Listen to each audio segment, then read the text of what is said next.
الرحمن الرحيم. والحمد لله رب العالمين قبل أن نلقاه وبعد أن نلقاه، والصلاة والسلام على أشرف خلق الله.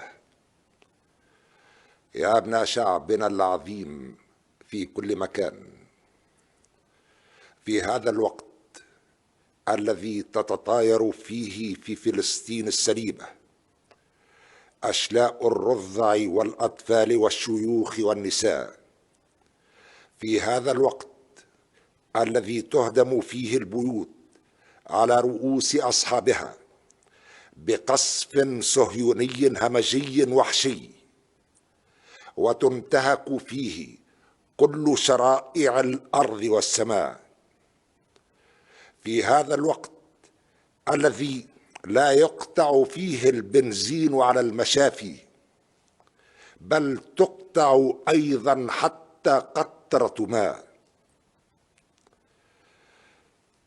وسويت فيه بالأرض لا مربعات بل مدن بأكملها، وتم تهجير قسري لمئات الآلاف من الفلسطينيين. يتحول الصراع للأسف إلى صراع قانوني. أننا اليوم في حرب تحرير لا في حرب تجريم، ومن يتعامل مع العدو الصهيوني لا يمكن أن يكون إلا خائنا، وخيانته هذه هي خيانة عظمى.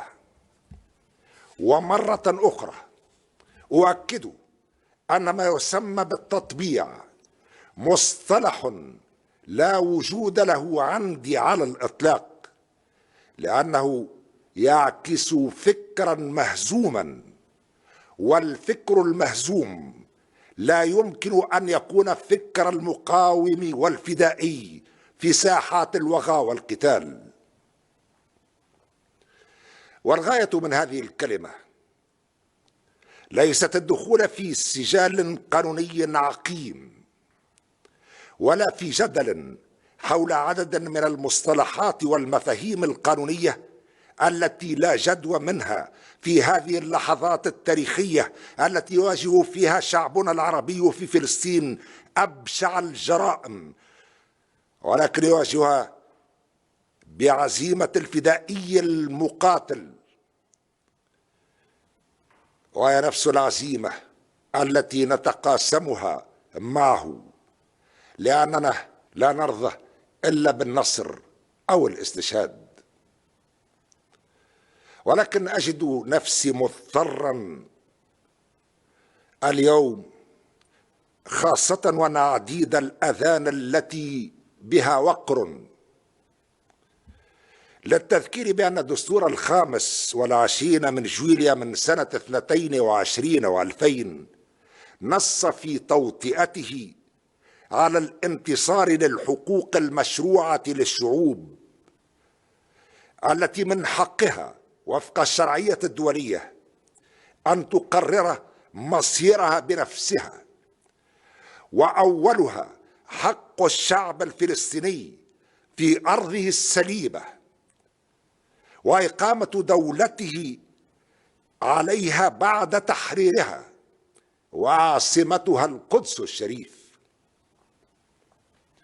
والفرق واضح بين ما ورد في الدستور التونسي الذي صحح مسار الثورة وما ورد في دستور سنة 14 و2000 الذي اقتصر على الإشارة إلى مناصرة حركات التحرر العادلة وفي مقدمتها حركة التحرر الفلسطيني، فلا إشارة على الإطلاق لحق الشعب الفلسطيني في فلسطين السليبة وإقامة دولته عليها بعد تحريرها وعاصمتها القدس الشريف.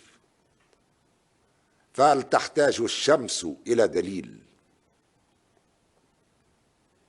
ربما تعرفون الأسباب التي أدت إلى هذه الصيغة التي تم الاختيار عليها في دستور سنة 14 و2000. فأحد الصهاينة من الذين كانوا يترددون منذ سنة 11 و2000 على قصر باردو، فضلا عن اللقاءات التي كانت تجمعه بعدد من المؤسسين آنذاك في بعض العواصم في الخارج،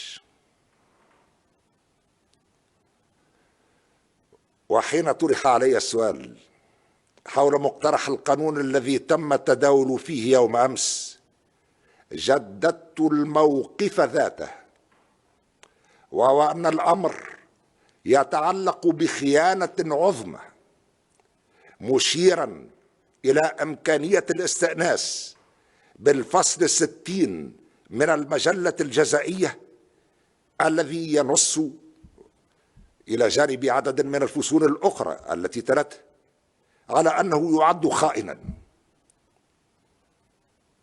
هنا يمكن أن نستأنس بهذا النص: يعد خائنا للشعب الفلسطيني، مع تعداد صور الخيانة بكل دقة والتنصيص على الجزاء الذي يترتب عن كل واحدة منها، ومع التأكيد أيضا في نفس الوقت على أن هذه الخيانة هي خيانة عظمى، وعلى أننا في حرب تحرير لا في حرب تجريم. لست في حاجة لشهادة أحد، وتكفيني شهادة الله تعالى وشهادة الشعب وشهادة التاريخ. وأؤكد مجددا اليوم على أن الأمر يجب أن يكون متعلقا بالخيانة العظمى للشعب الفلسطيني.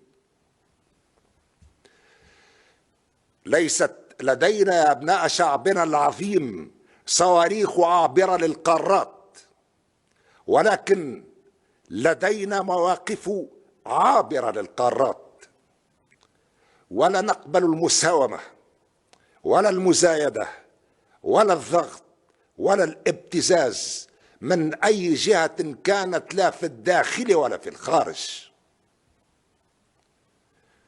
لمجلس نواب الشعب وظائفه تبقى أحكام الدستور، ولرئيس الجمهورية وظائفه تبقى مقتضيات الدستور، والسيادة في كل الحالات للشعب التونسي، والشعب التونسي يريد تحرير كامل الوطن المحتل، كما كان ذلك يردد كل يوم في إذاعة صوت فلسطين، صوت الثورة الفلسطينية بالجماهير العربية، معبأة ومنظمة ومسلحة، وبالحرب الثورية الطويلة الأمد أسلوبا، وبالكفاح المسلح وسيلة، حتى تحرير فلسطين، كل فلسطين. هذا هو الموقف بالأمس واليوم وغدا، لأن حرب التحرير هي حرب نخوضها مع كل أحرار العالم، والتحرر لا يؤخذ بالنصوص وبالتمني، ولكن تؤخذ الدنيا غلابة، كما أن نفس الشريف لها غايتان: ورود المنايا ونيل المنى. والسلام عليكم.